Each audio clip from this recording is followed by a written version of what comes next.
Λοιπόν, είμαστε στη Νέα Ζηλανδία με τον Μάρκο και αυτό είναι ένα course preview της πίστας Downhill που θα τρέξουμε αύριο εδώ στο Crank Course Christchurch. Στα ελληνικά. Και ξεκινάμε. Αμέσως από το Start Gate έχουμε ένα rock garden και δύο αλματάκια για να πάρουμε λίγο φόρα. Γενικά είναι πολύ γρήγορο κομμάτι αυτό και πολύ ξεκούραστο. Και εδώ μπαίνουμε στο πρώτο κομμάτι της πίστας που έχει λίγο line choice. Ο Μάρκος πάει από τα γρασίδια εδώ. Εγώ ανοίγομαι λίγο παραπάνω και μου βγαίνει καλύτερα αυτή η στροφή. Εδώ είναι σημαντικό να κρατήσουμε τη φόρα μας, γιατί έχει ένα πολύ γρήγορο σημείο και ανοιχτό. Στον αγώνα θα πρέπει να κάνουμε πετάλι και γενικά να πάμε όσο πιο γρήγορα μπορούμε εδώ. Ενώ τώρα στο practice είναι απλά σημείο ξεκούρασης. Και τώρα έρχονται μερικές απανωτές στροφές. Είναι αρκετά μικρά τα berm, αλλά έχει πάρα πολύ καλό χώμα και κράτημα. Γενικά η πίστα έχει στεγνώσει πάρα πολύ από χθες. Έχει πάρα πολύ σκόνη ήδη, ενώ τις προάλλες είχε λάσπη. Εδώ είναι ένα σημείο που έχει κρατήσει λάσπη. Ο Μάρκος πάει από πάνω, εγώ μπαίνω μέσα. Είναι παρόμοιες οι γραμμές, απλά προσπαθούμε να αποφύγουμε τη λάσπη. Και εδώ έρχεται ένα πάρα πολύ γρήγορο σημείο με λίγο πέτρες. Ευτυχώς ότι οι πέτρες για αυτό το μέρος είναι όλες φυτευτές, οπότε ποτέ δεν κοπανιέσαι πάρα πολύ. Εγώ πάω από γύρω εδώ για να μου βγει καλύτερα αυτή η γραμμή. Ωραίος. Και εδώ φτάνουμε σε ένα σημείο της πίστας που έχει αρκετό line choice και γλιστράει πάρα πολύ. Είναι κάτι rock slab που επειδή έχει πέσει χώμα πάνω τους γλιστράνε αρκετά. Και είναι και πολύ απότομα. Εδώ ανοίχτηκε ωραία ο Μάρκος, εγώ πήγα λίγο πιο μέσα. Οπότε εδώ είναι ένα σημείο που μερικοί πάνε από το B-line. Ίσως είναι και πιο γρήγορο. Ο Μάρκος πήγε από το B-line, εγώ πάω από τη μέση. Το ίδιο φάνηκε, απλά το άλλο line είναι πιο εύκολο, οπότε ίσως να αξίζει παραπάνω. Και εδώ είναι από τα πιο δύσκολα σημεία της πίστας. Πάμε από γύρω, αλλά είναι πολύ γρήγορο.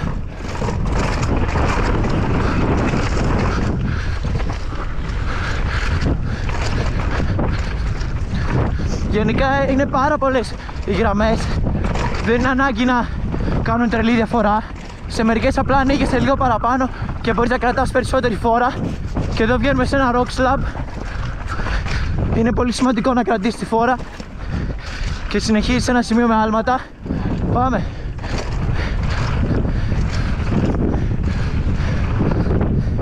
Γενικά είναι αρκετά μεγάλη πίστα και physical. Έχει αρκετό πετάλι και πολλά σημεία που να κάνεις pump. Εδώ είναι ένα από αυτά. Είναι ένα gap που κάνουμε με τον Μάρκο. Πρέπει να κάνουμε πολύ πετάλι. Δεν το έκανα. Δεν είχα πολύ φόρα. Αλλά συνεχίζουμε. Εδώ μπαίνουμε στα δέντρα. Είναι αρκετά δύσκολο, γιατί μπαίνεις αμέσως σε σκοτεινό κομμάτι και δεν βλέπεις καλά. Εδώ πήρα άλλη γραμμή, ίσως λίγο καλύτερη, γιατί είναι πιο ευθεία. Βέβαια του Μάρκου είναι πιο smooth, οπότε όταν είμαστε κουρασμένοι θα είναι διαφορετικό. Εδώ το χώμα είναι ακραίο, δεν έχει ούτε μια πέτρα και ούτε πολλές ρίζες.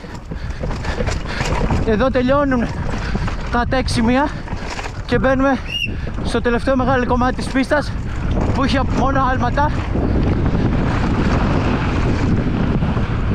Αυτό το κομμάτι δεν το κάναμε χθες επειδή ήταν κλειστό και βρεγμένο, οπότε αυτό σήμερα είναι η πρώτη μας φορά. Έλα! Σήμερα είναι η πρώτη φορά που το...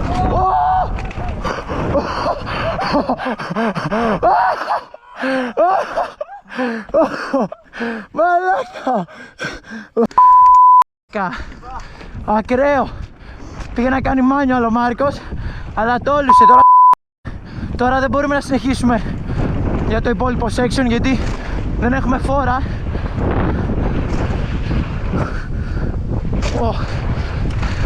Στον αγώνα εδώ θα πρέπει να κάνουμε πάρα πολύ πετάλι.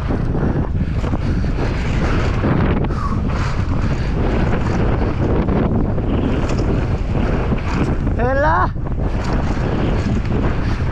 Όπως βλέπετε ανηφορίζει εδώ η πίστα. Απλά εγώ δεν έχω φορά. Ωραίος!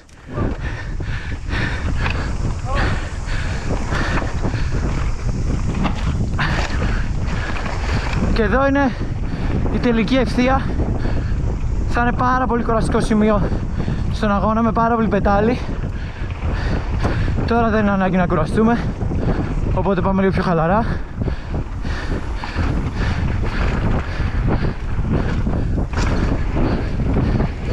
Και ναι, περίπου 3,5-4 λεπτά πιστεύω θα είναι η πίστα στον αγώνα. Δεν ξέρω πόσο θα βγει αυτό το preview. Και τώρα πλησιάζουμε στο τέλος. Πάμε λίγο!